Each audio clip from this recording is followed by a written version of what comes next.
Hey everyone, welcome back to another Bullet Train Devlog. Today we will go a bit differently about the video because I had a rather in-depth playtest last week, and I will go over my process of how I transfer the feedback into actual tasks, which I will then go over later. So let's jump right into my feedback process. At first I collect the raw feedback that I got and then convert it into just well-readable chunks, in this case stickies, but it can be any other small text. From these single stickies, I will try to find general categories. Often feedback is given multiple times, maybe over one session or also with different people, and then it makes sense to group them together into one larger category. This also gives a bit of a priority. Things that have been repeated often should likely be looked into more.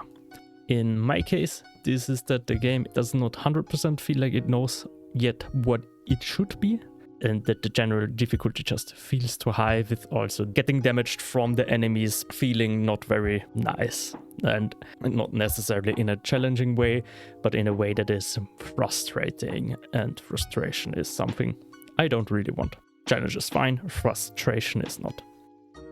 So from this first step of just writing down and categorizing a bit the feedback points, I go into the next step, which are like the main issues.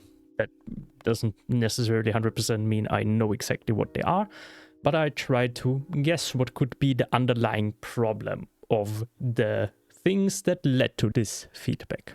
And it's really important there for me that I don't yet focus on solutions, that comes after, but really focusing on what could be causing that feedback.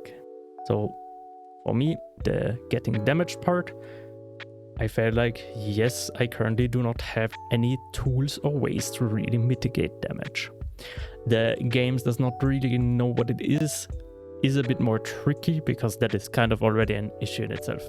It would have actually made sense to write it again in the main issues, but in the end it is such a high level issue that for me it is rather a guideline for all other solutions than finding out specific solutions for this.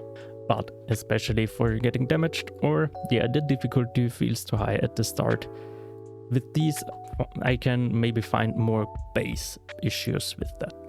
The feedback will likely also have some just general bugs, as this is the way of game development. So yes, I had some camera issues in the shop, which are an issue with camera issues in the shop, which would then also lead to the solution of camera bug fixing. If there is a ton of feedback, it might also make sense to cluster issues here again. I omitted it here, but it is a step you can do. Then with all the issues you found, I only then go into finding solutions. What can we do to alleviate these issues? There I'm already somewhat disconnected from what players report directly, which can be an important step, as they often do not have the whole picture of the game, which for finding solutions is important. So that is then your responsibility as a developer. So after that, from the issues, we come to solutions. For me, one big thing was creating more guided encounters. This solution would tackle multiple of these points, which would partly be also the game not knowing what it exactly wants to be. These guided encounters focus on the dodge being an important mechanic through the game. I still want, of course, a natural progression of getting stronger through orbs on the train and weapons, but there should hardly never become a point where you can completely ignore any input into your game. There should always be somewhat of an incentive to dodge. And yeah, so for every issue you found, you want to propose a solution, which then is an actionable item. So I can just work these off and hopefully fix some of the feedback that was gathered. For sure it won't fix everything, but that is why it's an iterative process.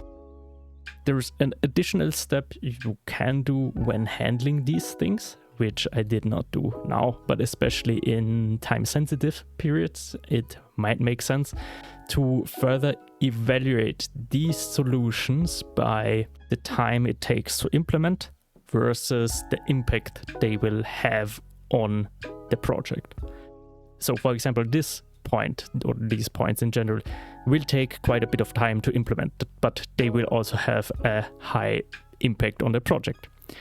Another point could, for example, be that the camera bugs are not really found to be that impactful for our game.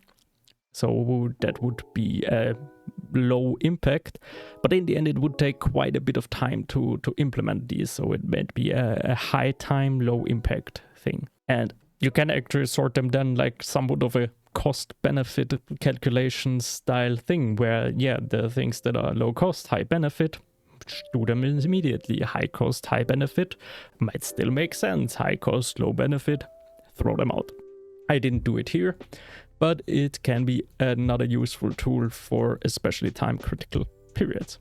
So to sum up my process here, I write out the feedback points on stickies and start grouping them with what I feel like are stickies that fit together. Then for all of these different stickies, I try to find an underlying issue. Maybe I'm correct, maybe I'm not, but that actually doesn't matter too much. You will figure out through your next feedback iteration cycle if you were correct or not. And then from these issues that you found, you create solutions that you feel like, yes, these are the things that will tackle my underlying issues of the feedback that I got. And yeah, if it is time critical, you can do a cost benefit analysis, which you can do with just also 3 tiers, for example, which with the cost of low, medium, high, and also the impact on the project, low, medium, high. And then you already have a simple matrix and can sort these in an order where it makes most sense to tackle them. So with all this, let's come back a bit to my devlog, because yeah, these are now the things that I want to tackle more and also started already tackling, which is the guided encounter. So after thinking a bit about how to create more guided encounters, I came up with a concept that I felt like somewhat makes sense. The first point is that I feel like there should always be a path that players can follow. As long as they stay on that predefined path, they will have an easier time. And at some point, that easier time is also like they will need to stay on it to not likely immediately die, except they have a very special train setup. So with that idea of that there should be a correct path, I came up that it might also make sense to think about that in layers. So there is an empty level of first, of course, basically nothing there. Then we add our desired path. In my case, this will of course be mainly jumping around the 3 train tracks, but maybe I will add more in the future, so let's see. And then once I have this, what I call desired path that I want the players to follow, I will build the level around it.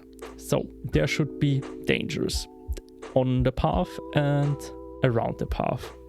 The dangers on the path should be dodgeable with player skills. The dangers of the path should be really hard to incentivize the players to stay on the desired path. Think lava fields. After these general path dangers are added, the towers will be added in. There it is again, towers off the path should be more dangerous and more damage resistant than some towers you will still find on the path. For the next level, I want to bring back then the towers with weapons on it.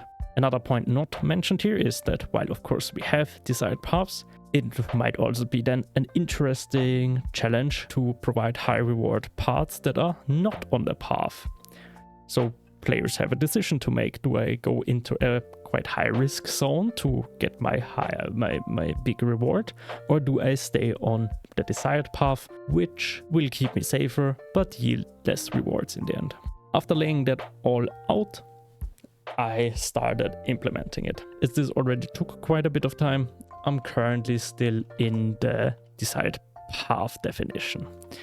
What I have there is more of a debug view currently, but as you see, these would then be scrap rewards. They spawn currently on with 100% on the desired path, but you can already see here one path that will snake a bit around on these rails. In this case, the towers and everything except these scrap things still do not respond to this created path. So that is of course also what I will be doing next week.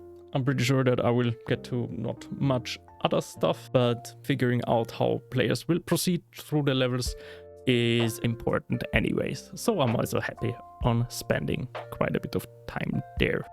So with this, that was already it for this week. As always, if you have any questions, especially today also about the feedback tool, or suggestions, feel free to leave them in the comments. I will try to get to them. Have a good time and see you next week.